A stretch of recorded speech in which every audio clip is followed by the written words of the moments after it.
যদি প্রাকৃতিক ভাবে কোনো কিছু অবশ্যম্ভাবী হয়, you can't resist it, you can't stop it, you have to face it. Are you facing the regulation? Are you facing the challenges of regulation?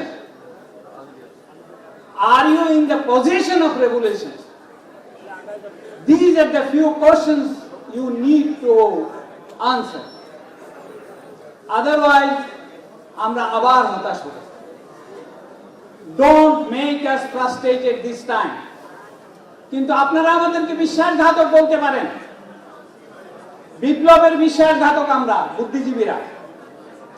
Ahmed সাহেব একটা বলেছিলেন একটা কথা, এ ব্যাপারে অধ্যাপক ডক্টর সলিমুল্লাহ খান অনেক ভালো বলতে পারবেন, যে বুদ্ধিজীবীদের কথায় যদি দেশ চালাতে হতো বা মুক্তিযুদ্ধ করতে হতো তাহলে বাংলাদেশ স্বাধীন হতো। ঠিক একইভাবে আমাদের বুদ্ধিজীবীদের কথায় যদি আপনাদেরকে বিপ্লব করতে হতো তাহলে এই বিপ্লব 24-এ কেন 48-এও করতো না। এখন বিপ্লব ঘটেছে কিনা এটা যদি আমি প্রশ্ন করি, আমি এখানে কি জন্য আসছি? আমি বিপ্লব দেখতে আসছি। আমি প্র্যাকটিক্যালি বিভিন্ন দেশে বিপ্লব দেখতে দেখতে আমার রুটি রোজগার থেকে সঞ্চিত টাকা পয়সা প্রায় 80% শেষ করেছি। আমি ইরানের বিপ্লব দেখতে গিয়েছি, আফগানিস্তানের বিপ্লব দেখতে গিয়েছি, সোভিয়েত ইউনিয়নের আন্ডারগ্রাউন্ড বিপ্লবের অংশী হওয়ার চেষ্টা করেছি, আলজেরিয়ার বিপ্লবীদের সঙ্গে চলাফেরা করেছি। আরব বসন্তের মতো বিপ্লব কোথায় গেল? সেটা কি আমাদের চাইতে বড় বিপ্লব ছিল না ছোট বিপ্লব ছিল? বলশেভিক বিপ্লব কোথায় গেল? ইরানিদের অবস্থাই বা কি? ইরানি বিপ্লব দেখার জন্য আমি 7 বার ইরান গিয়েছি। একটা কথা আবার অধ্যাপক ডক্টর সলিমুল্লাহ খানের উক্তিতে বলতে হয়, তিনি আপনাদের বোঝানোর চেষ্টা করেছেন ইন্টিগ্রেটেড হোল। আমি যে আত্মা খুঁজতেছি সেই আত্মাও ইন্টিগ্রেটেড হোল। If it is not integrated whole, then we will be doomed to the failure. এই ইন্টিগ্রেটেড হোলটা কি? কোরআন শরীফে আল্লাহ পাক বলতেছেন তোমাদের যে আত্মা, এই সব আত্মা আসলে একটা। এই বিপ্লবের যে আত্মা সেটা একটা, সেই আত্মার বিচ্ছুরণ ঘটেছে, স্ফুরণ ঘটেছে আপনাদের মাঝে। সেই কারণে আপনারা ঘরে থাকতে পারেন নাই, ঘুমাতে পারেন নাই। মানুষের কাছে সবচেয়ে বড় প্রিয় জিনিস নিজের জীবন, অথচ আপনি যখন বিপ্লব করতে যাচ্ছেন তখন কিন্তু আপনি নিজের কথা ভাবছেন না। আপনি ভুলে যাচ্ছেন যে আপনি মানুষ, আপনি বিপ্লবী হয়ে যাচ্ছেন। সেই বিপ্লবী চেতনা বেশি দিন থাকে না কেন? বিশেষ করে ডেল্টা অঞ্চলের মানুষের কাছে। We are the biggest delta in the world. আমরা সংকর জাতি সবাই বলি। এই এলাকার মানুষের বৈশিষ্ট্যগুলো আমাদের জানতে হবে, সাথে যুক্ত করতে হবে আধুনিক চিন্তা ভাবনার কথা। ধরেন লটা কি, আইনটা কি, এ কথা যদি জিজ্ঞাসা করি, আমার এখানে সরাসরি ছাত্ররা বসে আছে, তারা অসংখ্য ব্যাখ্যা আপনাদের দেবে। কিন্তু আমি যদি একটা কথা বলি তাহলে যে কোনো লোক স্বীকার করে নেবে যে কি করবে। Law is the instrument for establishing justice system. কিন্তু আমাদের ক্ষেত্রে ল কি? যত অবিচার আছে তা প্রতিষ্ঠা করার জন্য যে ইনস্ট্রুমেন্ট দরকার তাকে আইন বলে। লক্ষ্য করবেন আইন সবসময় ঘৃণা করে, উৎপীড়ন করে এবং শোষণ করে তাদেরকে যাদের কোনো উপায় নেই। আর আইনের ঊর্ধ্বে রাখা হয়, ইম্পিউনিটি দেওয়া হয় বিরাট সংখ্যক মানুষের। যেমন দেশে বিদ্যুৎ উৎপাদন করবে, তাদেরকে বলে দেওয়া হলো তোমরা যত অন্যায় করো কিছু আসে যায় না, যত টাকা চুরি করো কিছু আসে যায় না। সিঙ্গাপুরে গিয়ে বাড়ির পর বাড়ি, হোটেলের পর হোটেল কিনে ফেললেও কিছু আসে না। তা আইন আপনাকে বলে দিচ্ছে এসব করার জন্য। তো আইন যখন এইরকম হয় তখন তো আপনারা বলবেন ফ্যাসিবাদী ব্যবস্থার বিলোপ ও নতুন রাজনৈতিক বন্দোবস্ত বাস্তবায়নের লক্ষ্যে। আমাদের প্রাক্তন একজন ভিসি, নাম করা যথেষ্ট, আমি 1 মিনিটের মধ্যে তাহলে শেষ করব, এই জন্য আমি বক্তৃতা দিতে যাই না। কারণ হচ্ছে যেখানে বক্তৃতা দিতে যাই, যেখানে আমি কথা বলা শুরু করব যখন, তখনই আমাকে বলে যে আর বলে। এই জন্য দেশে বিদেশে আমি কখনো বক্তৃতা দিতে যাই না, শুনতে যাই।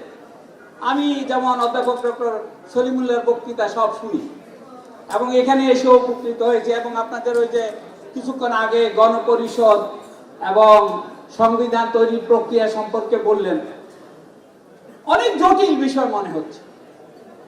এত জটিল বিষয় দিয়ে মানুষ নিজের রোগ খুঁজে পাবে। আপনি নিজের রোগ যদি খুঁজে না পান, জাতির রোগ আত্মা যদি খুঁজে না পান, আপনি বিপ্লবের আত্মা খুঁজে পাবেন না। এবং আমি অত্যন্ত শঙ্কিত যে অল্প কিছু সময়ের পরে আপনারা ক্লান্ত হয়ে যাবেন এই বিপ্লব নিয়ে। আমার খুব ভয় হচ্ছে, কারণ হিস্ট্রি মুভিং টু ফাস্ট নাও। আপনাকে খুব বেশি স্পেস দিবে না। লেনিনকে দেওয়া হয়েছিল 4-5 বছর, 7 বছর পরে স্টেলিন এসে বিপ্লব শেষ। মাও সেতুং তো আসলে বিপ্লব করে না, এটা বললে তো আপনারা বিশ্বাসই করবেন না। চুয়েলনাই করেছিল বিপ্লব, মাও সেতুংকে বসাইছিল। মাওলানা ভাসানী করেছিল স্বাধীন, শেখ মুজিবকে আপনারা বসাইছেন, আমরা বসাইছি, আমাদের মা বাবারা বসাইছে।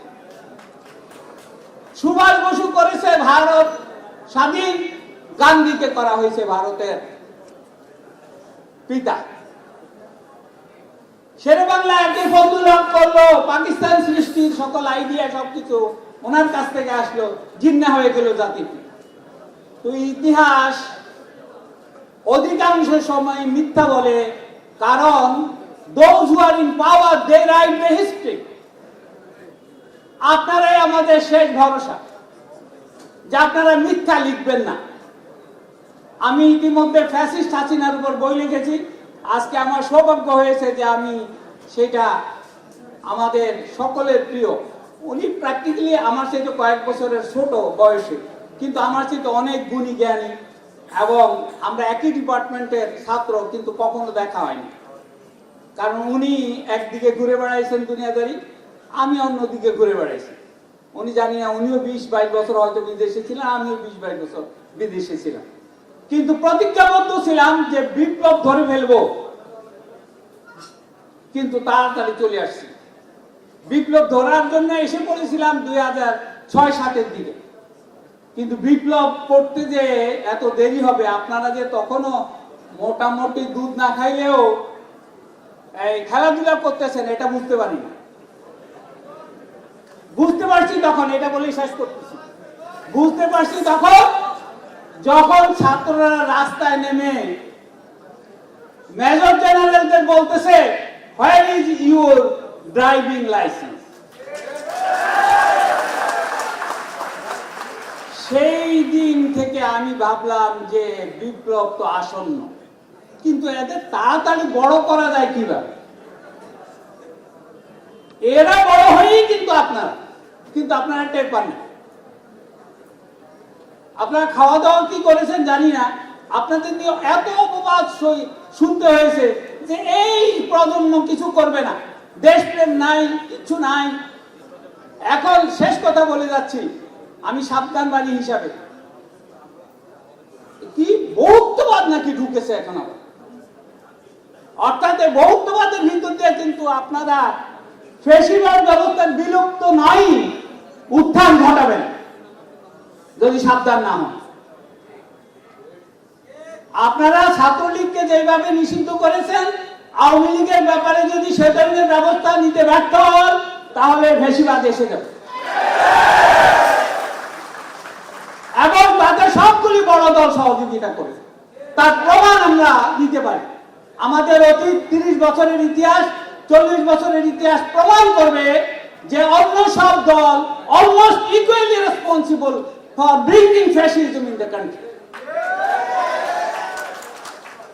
তো আমার তো আর সুযোগ নাই, আমি অলরেডি অন্যায় করে ফেলতেছি। এরা আমার সরাসরি ছাত্র। আমি লম্বা করব না, আর দুই একটা কথা বলি শেষ করে দেব। তবে আমি আপনাদের সাথে ভবিষ্যতে আরো কথাবার্তা বলতে চাই। আমি সাংঘাতিকভাবে উৎসাহ পেয়েছি আমার ছোট ভাই বলতে পারি এই অধ্যাপক ডক্টর সলিমুল্লাহ খানের কাছ থেকে। আমি আগে ভাবতাম যে উনি এত কথা বলে বেড়ায় দিয়ে কি হবে, কিন্তু যখন তিনি বললেন ঢাকা বিশ্ববিদ্যালয়ের হারামজাদা প্রফেসরদের বিচার হয় না, তখন আমি বললাম যে না, তাইলে তো রফিক আজাদ যে বলছিল মানচিত্র খাবে, তাইলে তো এইবার অধ্যাপক ডক্টর সলিমুল্লাহ খান বুদ্ধিজীবী খাবে। তো এদের যদি খাওয়া না যায়, if you can neutralise them, you have no future, you must neutralise them. এটা কিভাবে করবেন? প্রশাসনে করতে হবে, শিক্ষকরা। কেন শিক্ষা কমিশন নাই? আমাদের শিক্ষা দরকার নাই?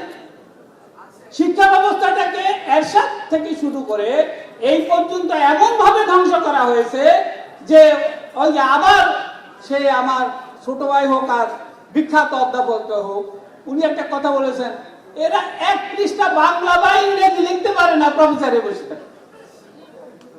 আর আমি দেখতেছি তারা প্রফেসরে বসেছিল না, তারা প্রফেসর থেকে উপদেষ্টাতে চলে গেছে।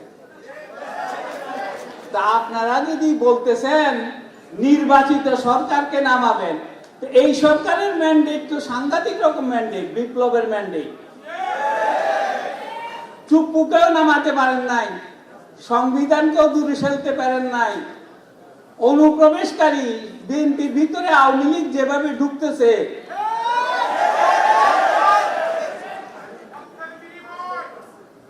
এইটা আপনারা নজর দেন নেক্সট জেনারেশনের দিকে। আপনারা যদি নেক্সট জেনারেশনে নজর দেন, দেখবেন তারা আপনাদের সহযোগী। আপনারা যদি আপনাদের বয়স্কদের নজর দেন, তাহলে দেখবেন যে তারাও আপনাদের সহযোগী। আমরা বাধ্য হব আপনাদের সঙ্গে সহযোগিতা করতে, সেই পরিস্থিতি সৃষ্টি করতে হবে আপনাদেরকে। কিন্তু আপনারা যদি মনে করেন যে এরা বুড়ো হয়ে গেছে, এদের দিয়ে কোনো কাজ হবে না, তাহলে ভুল করবেন। তার কারণ বয়স যেই প্রজ্ঞাটা দেবে, বয়স যেই জ্ঞানটা দেবে, বয়স যে অভিজ্ঞতা দিবে, যেটা আমার ভাই অধ্যাপক ডক্টর সলিমুল্লাহ খানের আছে, সেটা আপনি ফট করে লাভ দিয়ে একদিনে পেয়ে যাবেন, এইটা আশা করেন না বাবা, এইটা আশা করেন। এটা আশা করলে কিন্তু শেখ মুজিবের মতো বেয়াদবি করা হবে। দুইজন লোকের সঙ্গে বেয়াদবি করেছে শেখ মুজিব, একজন হচ্ছে মাওলানা ভাসানী, আরেকজন এখানে আমার সঙ্গে, তিনি আমার ভাই, একমত হবেন না, অধ্যাপক আব্দুল রাজ্জাকের সাথে সাংঘাতিক বেয়াদবি। আব্দুল রাজ্জাক ছুটি গিয়ে বলছিল জাসদ যখন বেরিয়ে যাচ্ছে যে আপনি 100টা সিট বিরোধী দলকে দিয়ে দেন, জোর করে হলে দিয়ে দেন, 200টা নিজের হাতে রাখেন, দেশ কিন্তু ঠিক হয়ে যায়। পাকিস্তানিদের বলছিল পাকিস্তান রক্ষা করতে চাও, তাইলে করাচিতে এসে করাচি থেকে চট্টগ্রামে রাজধানী স্থানান্তর করো, তাহলে পাকিস্তান টিকবে। আর আমি বলতেছি, বাংলাদেশে বিপ্লব যদি আপনারা সাকসেসফুল করতে চান, অনতি বিলম্বে দাবি তোলেন যে ঢাকা শহরে রাজধানী রাখা যাবে না। ঢাকা শহর অচল হয়ে গেছে, আমাদেরকে আসতে 2 ঘন্টা লাগে। আমি বেশি দূরে থাকি না, 2 ঘন্টা লাগলো। এত বড় অত্যাচার আপনি রাখবেন, আবার বলবেন বিপ্লব সার্থক করবেন, এটা হবে না। প্রথম চাপ সৃষ্টি করেন যে ঢাকা শহরে রাজধানী থাকবে না, এখান থেকে সকল প্রশাসন। কিসের ভাগ? 4টে ভাগ করে ইন্ডিয়াকে দিয়ে দিবেন রাষ্ট্র। কিসের 4টে ভাগ? আপনি ডিসেন্ট্রালাইজেশন লাগবে, ডিসেন্ট্রালাইজেশন করেন, 4টে ভাগ করে দিবেন, তো এক এক ভাগ এক এক সময় আইসা ইন্ডিয়ানরা। জি স্যার, আমি